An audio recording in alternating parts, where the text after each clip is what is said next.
2022. Kayo ba ay walang balak na gumawa ng other means to pressure the PET to come up with an earlier decision? I have talked with some people and they wanted to initiate some big group mass action to support you and to really work for the ouster of BP Lenny. Would you be amenable to that? Well, I'm not interested in her ouster. I'm interested in the correct result coming out of the bet. She's not the enemy, as far as I'm concerned. She's not the enemy. The enemy are those people behind her who are endorsing this entire concept that being cheating legitimizes. I want to contest that, and that's exactly what I'm doing. So, I think the lawyers will be able to explain that, you know, procedure is procedure. We have to follow the orders of the court. And napunta na Justice Kagiwa, his decisions, whatever they are, whether we like them or not, wala namang tayo magawa. Kailangan natin sumunod yan. Especially in the time when the former Chief Justice Sereno was still Chief Justice. Between Justice Kagiwa and Chief Sereno, talagang lahat ng pag-delay ginawa na talaga. Kaya nga umabot ng 3 taon. Which brings us to a much more important point. We really have to look at this process of protest. Because my experience, maliwanag na maliwanag, it favors the protestee, not the protestant. Not me, pero kung sino yung pinoprotest ako. It is very, very easy to delay, to diminish, whatever, to table any of the protests. And I think the conclusion that I arrived at, maybe there should be a special court for these electoral protests. And the reason I say that is that pagka merong impropriety, yung humahawak ng kaso ng protesta, sa ngayon, saan ako magsusumbong? Saan ako tatakbo? Supreme Court na yan. Ngayon, dapat and there are specialists.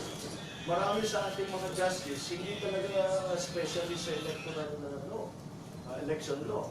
So, it's not easy for them also. You cannot expect them to understand immediately some of these very complex issues. And the other side of this, because naging electronic na nga, the very complex technical issues, yung server, yung pagpagano ng ENYE, yung mga tinago na ganito, yung mga messages na dumating na after the election, etc., etc. These are a long time to, I think I'm relatively tech-savvy, but it took me a while to understand what really happened. And it must be much harder for Supreme Court Justice to understand, because it is complicated. They do not have the time, each justice, they do not have the time to study all of the technical details. And that's why my idea, and I think many people will agree, is that we should have the courts just for this. We already have the HRED, we have the SET, but I think for ito presidential ito eh. Pero isipin mo, napatagal nila ng 3 taon. Wala pa tayong desisyon. Maraming taong hindi nakakaunawa, hindi naintindihan itong nangyayari, at hindi nila alam kung sino ba talaga ang nanalo. So that is fundamental to the function of the state, the electoral process. So that is why it's become very, very important to me. I suppose, kung manalo ko tomorrow, great, that would be a great result. But more importantly, it's not something that it's not something that will be how do you say? Hindi na siguro masyadong useful sa akin yan politically. But I need to do this because it's important for our electoral system. If we are to evolve, if we are to mature as a society, we have to get these things right. Kailangan kagaya tayo ng the more developed democracies na walang nag-question ng eleksyon. Well, ngayon na Ukraine. So, pero kaya nga, napunta na naman tayo. Tignan mo yung usapan na, napunta na naman tayo sa Texas. So, napunta na naman sa fake news. Ibang klase itong problema ito. I really think that it's something we have to think about very hard. Nabanggit niyo po na where shall you go kung halimbawa magpapatuloy itong bagal na ito, no? Sa political history natin, pagka ang sistema ay talagang mahirap baguhin, ang mga leaders ay pumupunta sa tao because power emanates from the people. In your case po, kung talagang malabong lumutang ang katotohanan na kayo ang nanalo sa eleksyon, wala pa kayong balak na balikan ang taong bayan at gamitin yung mga sistemang ginagamit ng ibang leaders sa ating political history. Well, sa totoo lang, I've never stopped going back to the people. Sa pamilya ko, campaign doesn't ever end. We're campaigning all the time. All the time. Kung ano man, kahit na wala na nga akong position, but still I'm out there. I'm going out and people seem to be sympathetic. They seem to be happy to see me. So I continue to go out and siguro, but not very informally. Kasi talagang yan naman talaga mula nung simula naman ng karir ng ama ko hanggang nangyari yung 86, ang binabalik-balikan namin ng tao. Kasi yun nga, kagaya ng sabi ng 86, I remember when I first arrived in 1991. Nandun ako sa airport, nagkakagulo, dami tao, etc. I was the first one of my family to come home. Sa airport pa lang, tinawagan ko ni mother ko. Sabi ko sa kanya, umuwi ka na, sabi ko. Huwag kang maniwala doon sa sinasabi nila. Nasasaktan tayo pag umuwi tayo. Marami tayong kasama rito. And that has always been our bedrock. That has always been our touchstone. That never mind what you get from the actual politicals na agenda yan. Kailangan talaga yung tao, nasa iyo ang tao. And that's always been our mantra, our policy, our theory, our concept. Sir, good morning. Gaybert Tagalog po from DWR. Sir, kung bibigyan lang kayo ng pagkakataon na manguna pamunuan ang isang lupo na lumalaban sa legal na droga, paano po ang magiging strategiya ninyo at mga ilalatag ninyong mga programa para Ano, it's not a question in last weeks. Hindi ko pa, hindi ako kasama sa usapan nila. Kung bigla akong ipasok doon, ang una kong gagawin, i-briefing ninyo ako ng mga 1 linggo. Sabihin ninyo sa akin lahat ng alam ninyo. Tapos mag-usap tayo kung ano magiging strategy natin. Because perfect information makes for a perfect decision. So, maybe it's never perfect, but we can try to get as close to total and complete information. And on that basis, you can make this decision. I do not know the process, how they make their decisions. I can't. I do not know what the strategy is. I do not have the access to the intel. So it's very hard to say, na ito yung gagawin natin. Wala pa akong alam eh.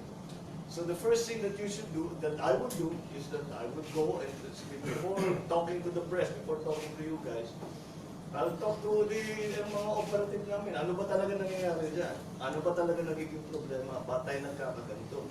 Talaga bang maraming pinapatay na hindi dapat patay? Marami pa talagang nagpaganyan.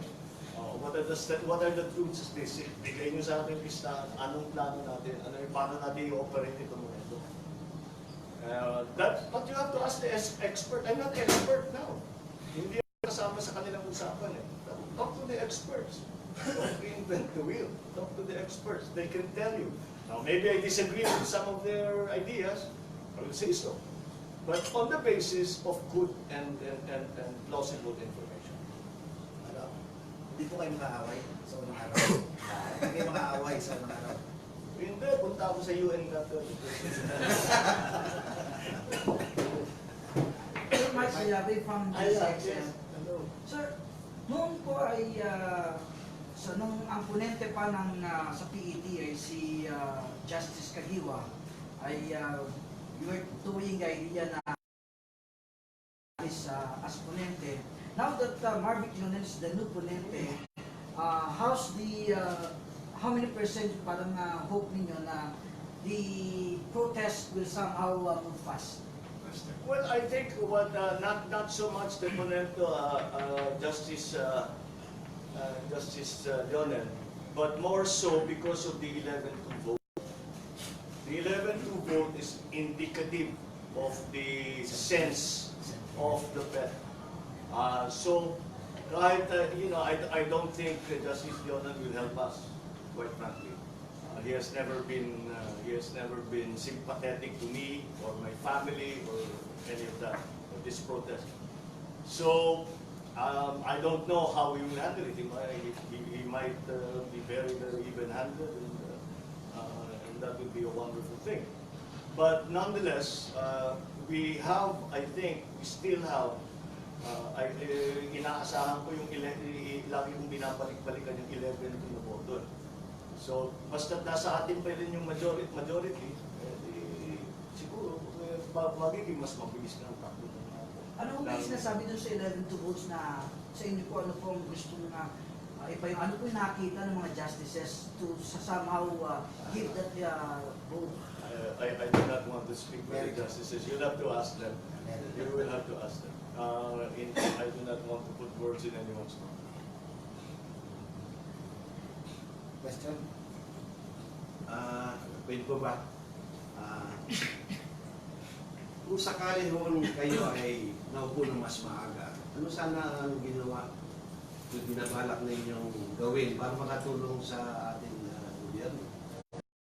President, Vice President, una mo tatanong, boss, ano ba gusto niyong gawin ko?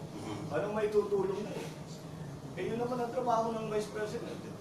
And that's the first thing that I will do. I will go to the palace and I will say, Mr. President, I'm here now, ready to serve. What do you want me to do?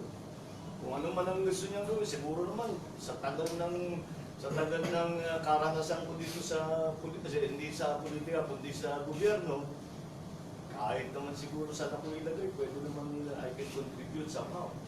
So, tsaka maganda yan, pag napapagod na siya, yung mga seremonya, yan, pwede, di ba trabaho ng Vice President? Ano sana po ang mga economic program na nakikita nyo dapat ay nagawa kung kayo ay isa sa mga magpapayo sa Presidente? Well, if we are talking now about the different programs, I don't know how Vice President would get involved in that, but we have a crisis in rice. Malaki ang problema natin sa bigas. The rice tariffication though has not really worked out as we had hoped.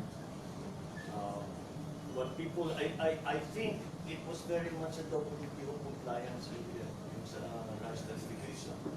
But the attempt to